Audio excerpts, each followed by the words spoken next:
Thank you for stopping by. Every Wednesday, I'll be reading from one of my books. I write mostly political thrillers. My books are fiction based on fact. I do not write simply to entertain my readers. My books inform, inspire, change hearts and minds. You can use the same link posted to get to all my books, which are available on Amazon. The book today is Code 6 North of the DMZ. To review, Paul Decker, Delta Force, Code 6 operative, has gathered a team to go into North Korea to liberate the internment camps. His team consists of himself, arms dealer Bora Timoshenko, and four North Koreans who recently escaped from the camps. We continue with Chapter 1, where the team is going over the plan from their base, a small apartment in South Korea owned by Mi-hai.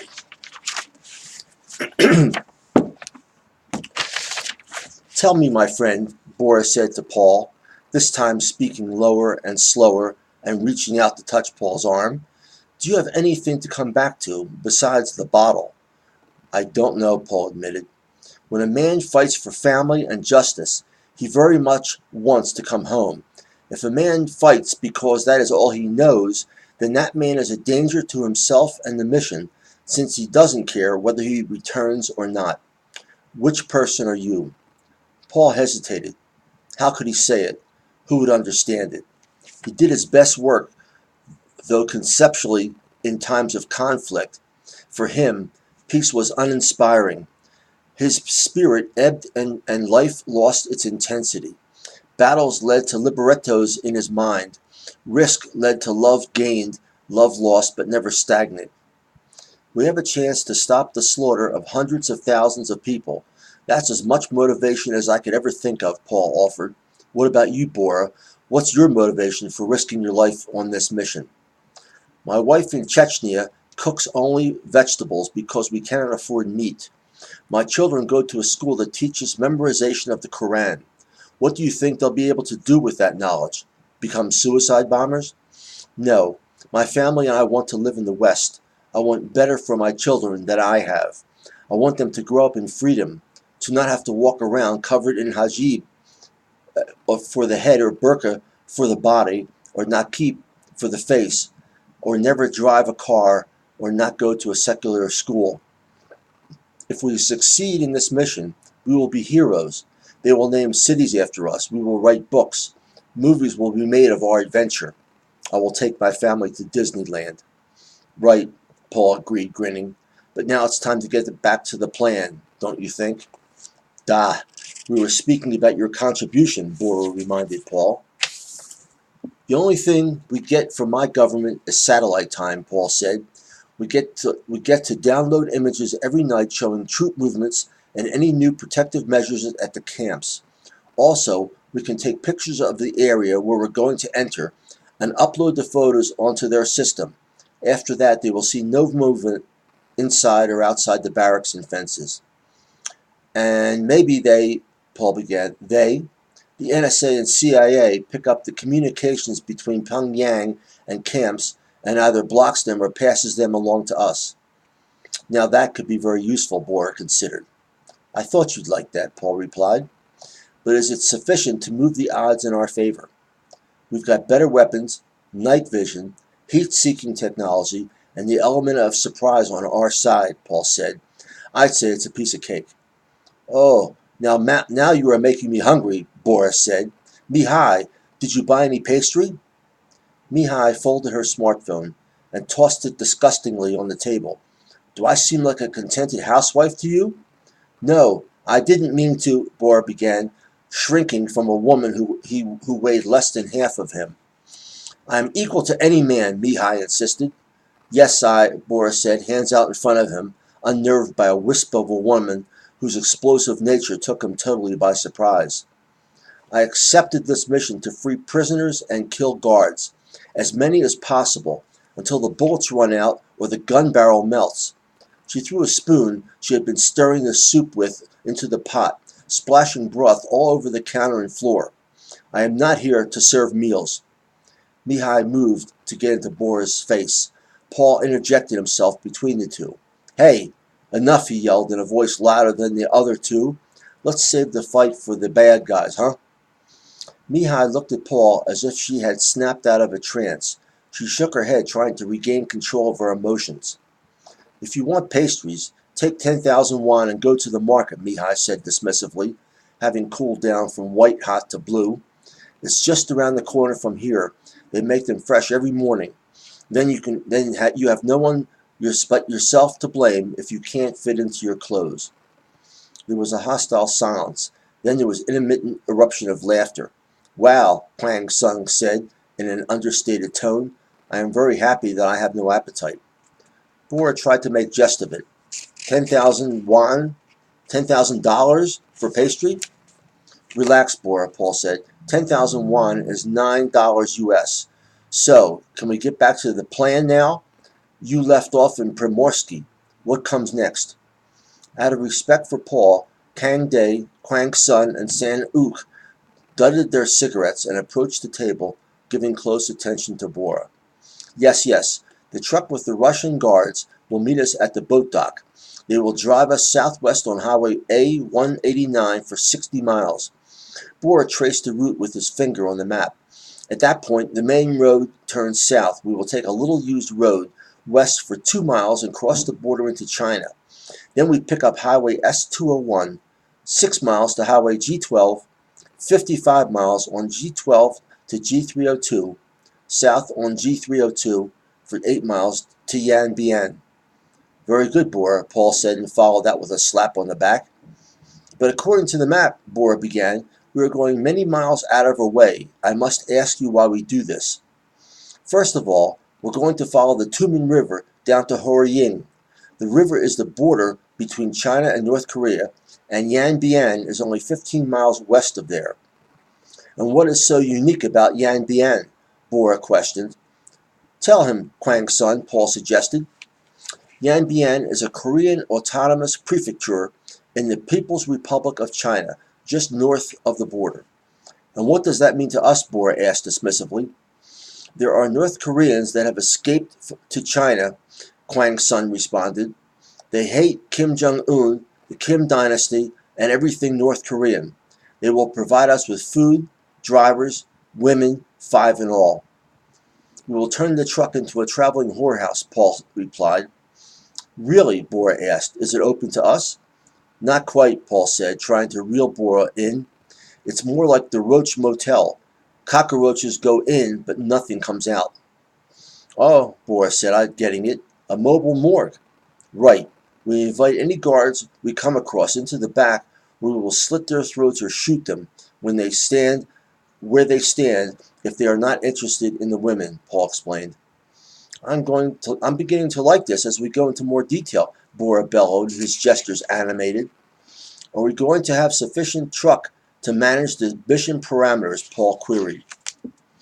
"We have a ZIL 141 truck, 3 floating axles, 6x6, Bora boasted, 20,000-pound payload." "What's the clearance in case we need to ford the river?" Paul questioned. 4 feet 7 inches, Bora announced, as if he had built the truck himself. "Impressive," Paul responded.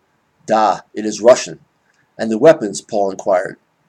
"AK-12 light machine gun, 100-round drum magazine, single-handed operation is possible. 800-meter effective range, 600 rounds per minute, 1,000 guns, 8,360 pounds. Ash-12, heavy machine gun, 50 caliber, 60-round clip, 1,000 rounds per minute capability. Close quarters weapon, effective range 100 meters, 600 guns, 4,368 pounds. 100,000 rounds of ammo for the Ash-12s, 50,000 rounds for the AK-12s, 6,428 pounds. 3 Shaytek intervention rifles with titanium silencers, 2 miniguns, 6,000 rounds per minute, belt-driven. 8 H&K 445 compact tactical pistols, laser sighting, internal coil with extended 15-round clips. 11 Motorola 22-channel two-way radios, 19,000 pounds total. 11 people, 150 pounds each is 1,500 pounds. That is average. I make up for the 100-pound Koreans, Boris said, patting his stomach. And the explosives? Paul asked. Oh yes, Boris recalled. Plastique. Very powerful, very dependable. 500 pounds. I know you emphasize this, but what are we going to blow up? Skyscrapers? For the communications buildings. 6 camps, 2, maybe 3 pounds for each. That leaves 485 pounds. That is quite a large margin of safety, Boris said, skeptical of Paul's hidden agenda. I've got a few things on my wish list. We'll see if an opportunity arises. I promise you'll be the first to know. The truck will be overweight by 500 pounds before food and medical supplies, Boris warned. Who is next? I'll give this part to Kang Dae, Paul said. The North Korean nodded, smiled, then tracing a finger on the map, laid across the dining room table. At Yanbian, we will be 15 miles from the North Korean border. We will follow the Tumen River, which forms the border with China, south for 18 miles to Horyang. At that point, Camp 22 is 5 kilometers from the river.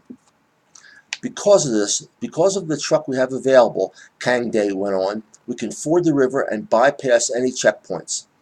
Very good, Paul approved.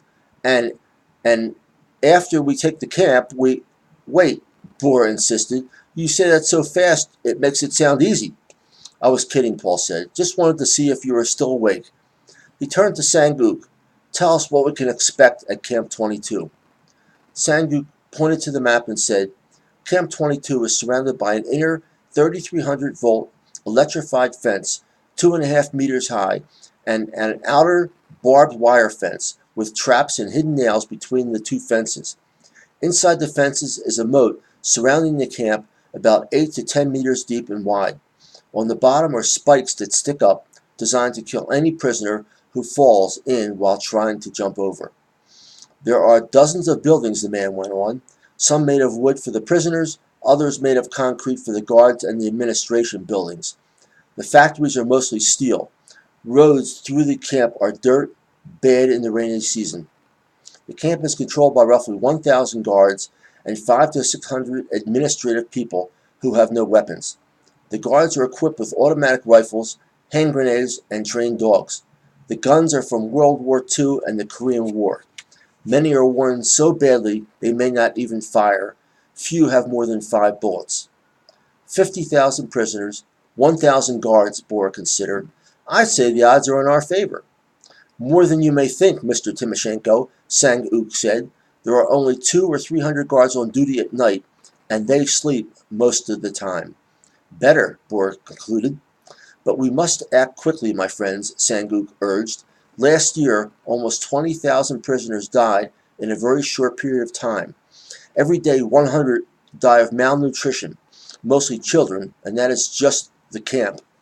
10 times that number of citizens starve to death, Sang-uk went on, a cry in his voice, then caught himself.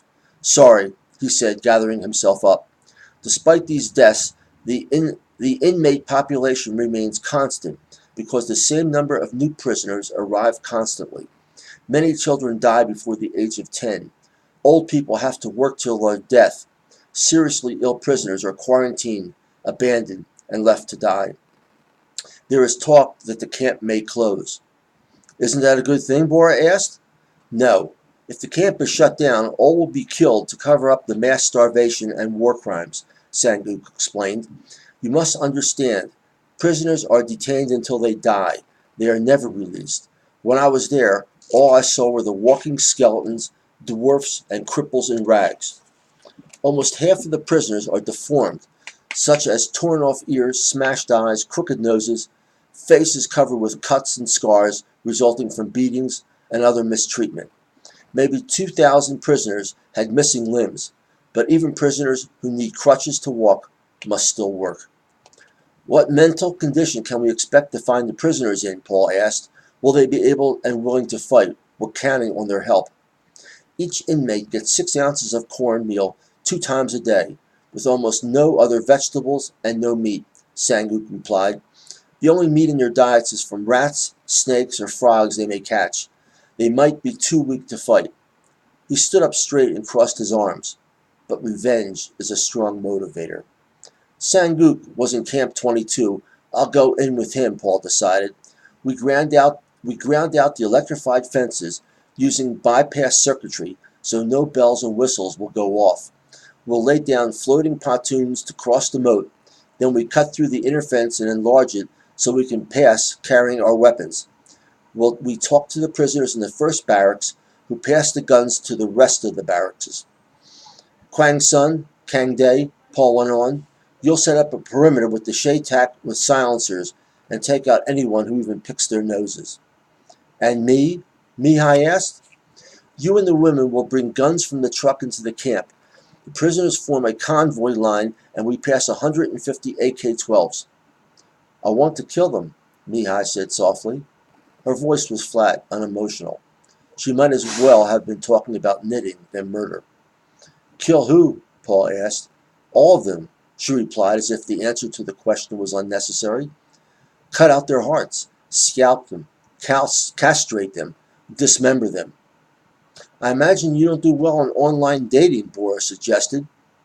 Mihai threw daggers at him with her eyes.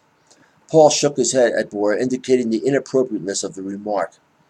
I'm sure you've got plenty of reasons for wanting to do that, Paul emphasized, but this mission isn't a chance for revenge. We're trying to free as many prisoners as possible, damage as much of their weapons programs as we can. Bora, not listening to the conversation, announced, I can't remember all those difficult names. Can we simplify it for this mission? Guys, what do you want to be called?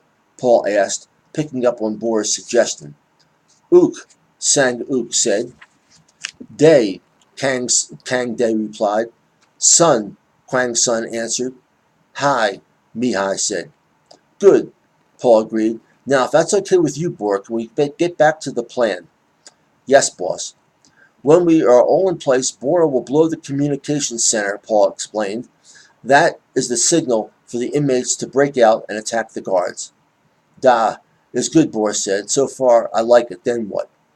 We take the able-bodied prisoners with us, along with any guards that are willing to change sides, Paul replied. We leave food and medical supplies at the camp, then commandeer all the trucks and go to Camp 25.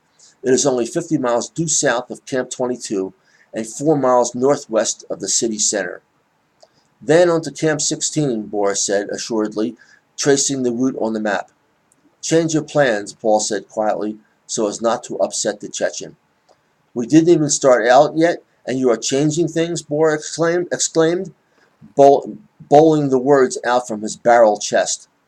In order to keep going, we'll need more men and more weapons than we have. So, we stop and buy more, Bora asked? Maybe find a 7-Eleven or a Walmart?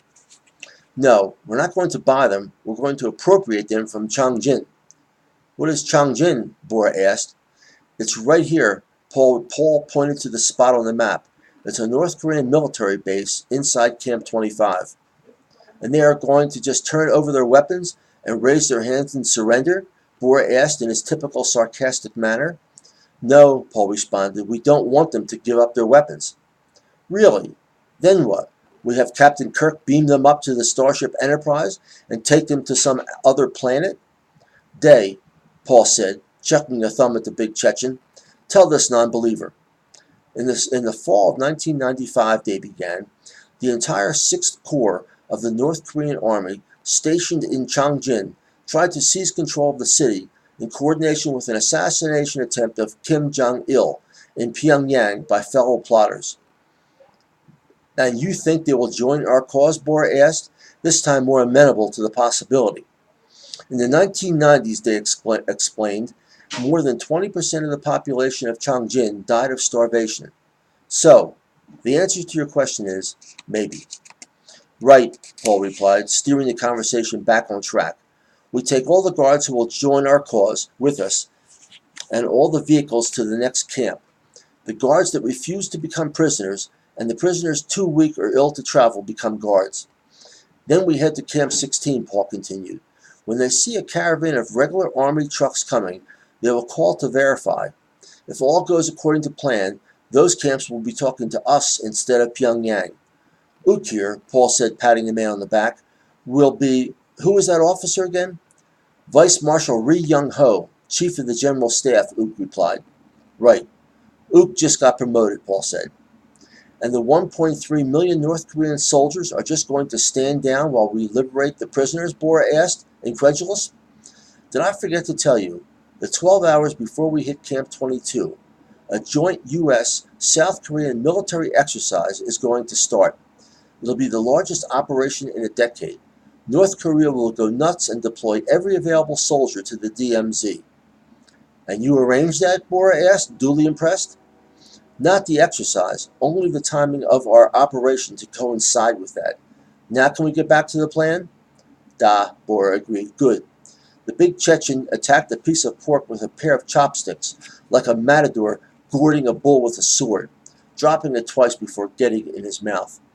Please, go on, Mr. Decker. I am deferring to you, as is the custom in my country.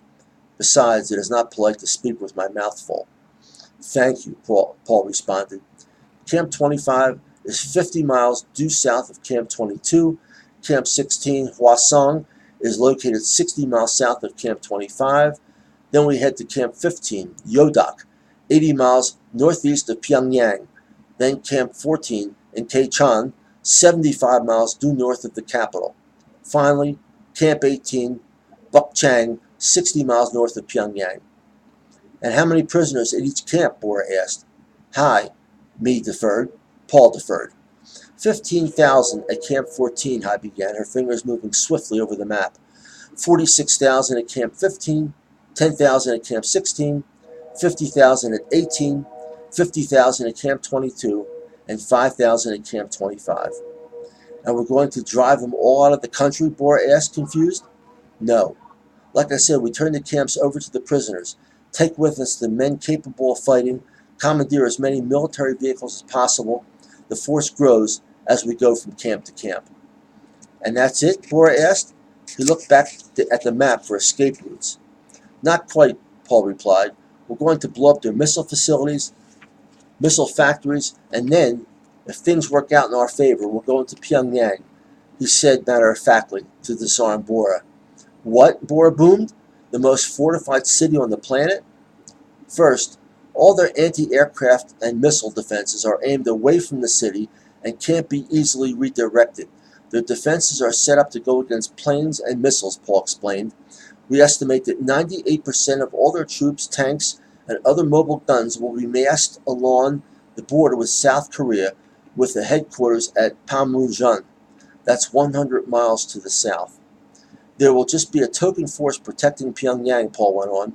We'll only need a few hours to find their glorious leader, drag him out of any meeting he's in, and drop his sorry ass in The Hague. Paul looked up from the map. What do you think of the plan? A great deal depends on how the military reacts, Bora responded. This poses many questions and raises much uncertainty. I've studied egomaniacs my whole life, Paul assured. Kim Jong-un is no different. He has delusions of grandeur with no military experience.